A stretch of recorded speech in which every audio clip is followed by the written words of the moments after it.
Et si je te disais que la solitude n'est pas un vide à combler, mais un appel, une invitation silencieuse de ton âme à te rencontrer toi-même?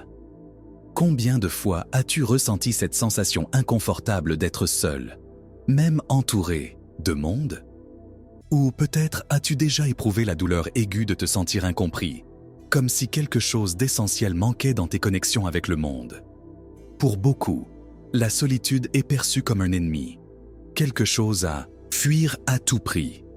Mais et si, au contraire, elle était une alliée secrète, une porte d'entrée vers les mystères les plus profonds de ton identité? Aujourd'hui, nous allons plonger dans les idées lumineuses de Carl Jung pour comprendre pourquoi la solitude peut être bien plus qu'une simple absence de compagnie. Elle peut être une opportunité de se reconnecter à ce que Jung appelait le soi, cette part la plus authentique et la plus intégrale de ton être. Et, au bout de ce voyage, tu pourrais voir la solitude non plus comme une prison, mais comme un espace sacré de transformation. Reste avec moi jusqu'à la fin, car ce que nous allons explorer ici pourrait complètement changer ta façon de vivre et d'entrer en relation avec ton propre âme. Chers auditeurs, aujourd'hui, je veux plonger avec vous dans un thème qui touche profondément le cœur humain, la solitude.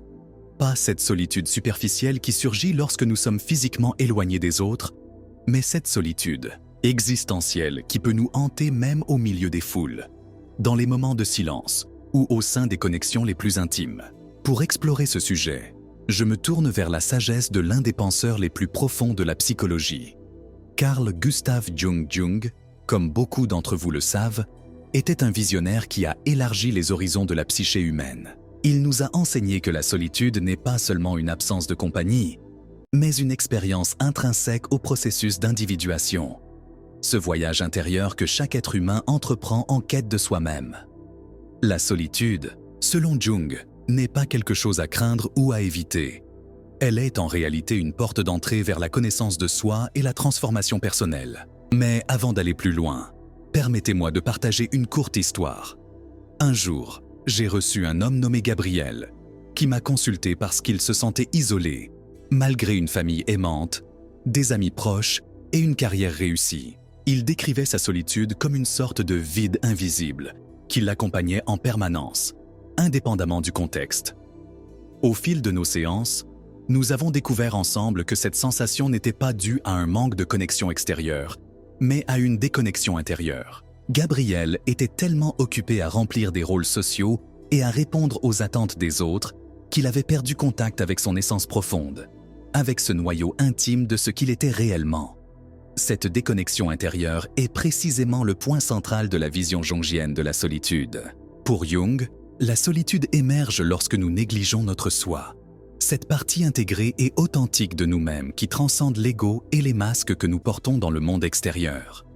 Lorsque nous vivons déconnectés du « soi », nous tombons dans un cycle d'aliénation, où les relations extérieures, aussi nombreuses soient-elles, ne parviennent pas à combler le vide intérieur que nous ressentons. Jung considérait la solitude comme une invitation, parfois douloureuse, mais nécessaire, à entreprendre le voyage de l'individuation.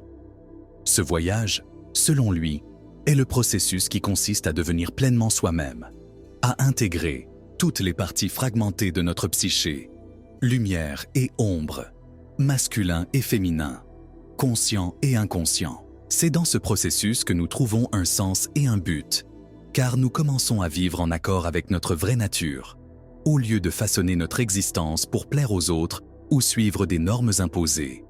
Mais voici le paradoxe. Pour embrasser l'individuation, nous devons d'abord affronter la solitude. Nous devons nous retirer temporairement des distractions extérieures et plonger dans les profondeurs de notre inconscient. Cela peut être effrayant, car l'inconscient renferme non seulement des trésors, mais aussi des ombres, ces parties de nous-mêmes que nous préférerions ignorer ou réprimer. Pourtant, c'est précisément en affrontant ces ombres que nous trouvons le chemin de l'intégration et de la guérison. Rappelez-vous, la solitude n'est pas une ennemie.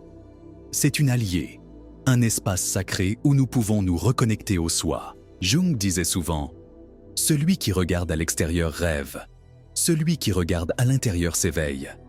Et c'est dans cet éveil intérieur que nous trouvons les réponses aux questions les plus profondes de notre existence. Un autre concept jungien fascinant qui nous aide à comprendre la solitude est celui des archétypes. Les archétypes sont des modèles universels présents dans l'inconscient collectif, influençant nos comportements, nos émotions et nos expériences. Certains d'entre eux sont directement liés à la solitude. Prenons par exemple l'archétype de l'ermite. L'ermite est celui qui choisit l'isolement volontaire pour rechercher la sagesse et la clarté. Il représente le besoin de pause, de réflexion et d'introspection.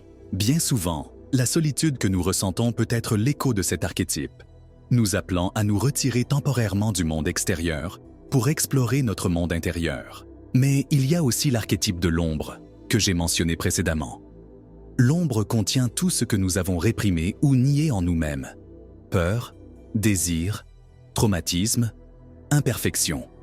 Tant que ces parties restent cachées, elles peuvent se manifester sous forme d'un sentiment persistant de vide ou d'inadéquation. Reconnaître et intégrer l'ombre est une étape cruciale pour surmonter la solitude existentielle, car cela nous permet d'embrasser notre totalité et d'accepter qui nous sommes réellement. Si Jung était vivant aujourd'hui, il aurait certainement beaucoup à dire sur la solitude à l'ère numérique. Nous vivons dans un monde hyper connecté, où les réseaux sociaux nous promettent de nous rapprocher les uns des autres. Pourtant, paradoxalement, nous ne nous sommes jamais sentis aussi isolés. Pourquoi ? La réponse réside dans le type de connexion que nous recherchons. Les interactions numériques privilégient souvent la superficialité au détriment de la profondeur. Au lieu de conversations significatives, nous échangeons des likes et des emojis. Au lieu d'une présence authentique, nous projetons des versions idéalisées de nous-mêmes. Ce type de connexion, bien qu'il puisse procurer des pics momentanés de validation, ne satisfait que rarement notre besoin d'appartenance authentique. Jung nous rappellerait que la véritable connexion commence en nous-mêmes. Avant de pouvoir nous connecter profondément aux autres, nous devons d'abord nous connecter à notre propre soi. Sans cette base intérieure, nous risquons de chercher sans cesse la validation à l'extérieur, perpétuant ainsi un cycle d'insatisfaction et d'isolement émotionnel. Pour conclure, je voudrais souligner un autre aspect important de la vision de Jung sur la solitude, son potentiel transformateur. Pour Jung, la solitude n'est pas seulement un état émotionnel, mais aussi un portail vers le sacré. C'est dans le calme et le silence que nous pouvons accéder aux dimensions les plus profondes de notre psyché, en nous connectant au mystère de l'existence. Cela me rappelle une phrase puissante de Jung. « Partout où il y a de la vie, il y a rencontre avec Dieu ». Cette idée suggère que, même dans nos moments de solitude les plus intenses, nous ne sommes pas vraiment seuls. Il y a quelque chose de plus grand en nous, une étincelle divine, un sens transcendant qui attend d'être découvert. La solitude peut donc être vue comme une opportunité de nous reconnecter à cette dimension spirituelle, en trouvant du réconfort et du sens dans notre propre compagnie. Cher auditeur, la solitude n'a pas besoin d'être un fardeau. Elle peut être un cadeau, une chance de nous redécouvrir et de grandir. Au lieu de la fuir, je vous invite à l'embrasser, à l'écouter. Posez-vous ces questions. Que cherche à me dire ma solitude ? Quelles parties de moi ont encore besoin d'être intégrées ? Quel est mon véritable but ? Souvenez-vous, toujours, le chemin de l'individuation n'est pas facile. Il exige du courage, de la patience et de l'autocompassion. Mais au bout du voyage, il nous conduit vers un état de paix et de plénitude, où la solitude cesse d'être une prison et devient un sanctuaire. Avec gratitude, Ícaro Mendes.